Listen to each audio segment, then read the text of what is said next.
لبنان کا سب سے مالدار آدمی ایمل البستانی تھا۔ اس نے اپنے لیے ایک خوبصورت علاقے میں جو کہ بیروت کے ساحل پر تھا قبر بنوائی کہ مرنے کے بعد مجھے اس قبر میں دفن کیا جائے۔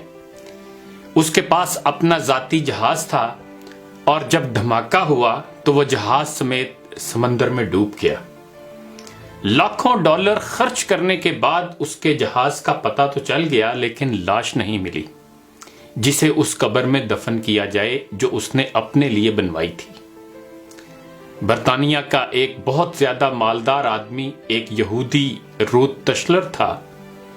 وہ اتنا دولت مند تھا کہ کبھی کبھی حکومت اس سے قرض لیتی تھی۔ اس نے اپنے عظیم الشان محل میں ایک کمرہ اپنی دولت رکھنے کے لیے مختص کیا تھا جو کہ ہر وقت سیم و زر سے بھرا رہتا تھا۔ ایک دفعہ وہ اس کمرے میں داخل ہوا اور غلطی سے دروازہ بند ہو گیا۔ دروازہ صرف باہر سے کھل سکتا تھا، اندر سے نہیں۔ اس نے زور زور سے چیخو پکار شروع کی لیکن محل بڑا ہونے کی وجہ سے کوئی اس کی آواز نہ سن سکا۔ اس کی عادت تھی کہ وہ کبھی کبھی بغیر کسی کو بتائے کئی ہفتے گھر سے غائب رہتا تھا۔ جب وہ کسی کو نظر نہ آیا تو گھر والوں نے سوچا کہ حسب عادت کہیں چلا گیا ہوگا۔ وہ برابر چیختا رہا یہاں تک کہ اسے سخت بھوک اور پیاس لگی۔ اس نے اپنی انگلی کو زخمی کیا اور کمرے کی دیوار پر لکھا، دنیا کا سب سے مالدار آدمی بھوک اور پیاس سے مر رہا ہے۔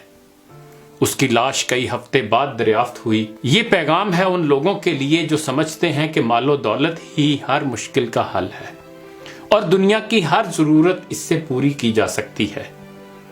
دنیا سے جانا ایک بڑا حادثہ ہے لیکن ہم نہیں جانتے کہ کب، کیسے اور کہاں جانا ہے۔ انسان سفر پر جاتا ہے اور پھر واپس آتا ہے، گھر سے باہر جاتا ہے اور پھر لوٹ آتا ہے، لیکن جب دم نکل جائے تو پھر کوئی لوٹ نہیں سکتا۔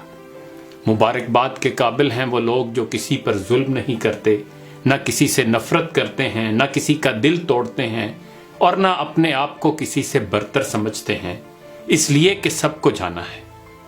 ایک آدمی ٹیکسی میں بیٹھا تو دیکھا کہ ڈرائیور قرآن سن رہا ہے۔ اس نے پوچھا، کیا کوئی آدمی مر گیا ہے؟ اس ٹیکسی ڈرائیور نے جواب میں کہا کہ ہاں، ہمارے دل مر چکے ہیں۔ قیدی اس لیے قرآن مانگتا ہے کہ قید تنہائی میں اس کا ساتھی بنے۔ مریض ہسپتال میں اس لیے قرآن مانگتا ہے تاکہ اللہ اس کے مرض کو دور کرے، اور مردہ قبر میں تمنا کرے گا کاش میں قرآن پڑھتا تو آج قرآن قبر میں میرا غم خوار ہوتا۔ آج نہ ہم قیدی ہیں، نہ مریض ہیں اور نہ مرے ہوئے ہیں کہ قبر میں قرآن کی تمنا کریں۔ قرآن آج ہمارے ہاتھوں میں ہے، آنکھوں کے سامنے ہے، تو کیا ہمیں اس بات کا انتظار ہے کہ ہم ان مصیبتوں میں سے کسی ایک مصیبت میں گرفتار ہو جائیں اور پھر قرآن کو طلب کریں؟ ابھی وقت ہے۔ آئیے دعا کریں کہ اے اللہ قرآن کو ہمارے دلوں کی بہار، ہمارے سینوں کا نور، ہمارے عیوب کا پردہ پوش، ہمارے نفوس کا مددگار، ہماری قبر کا ساتھی اور روز محشر میں ہمارا سفارشی بنا دیجئے۔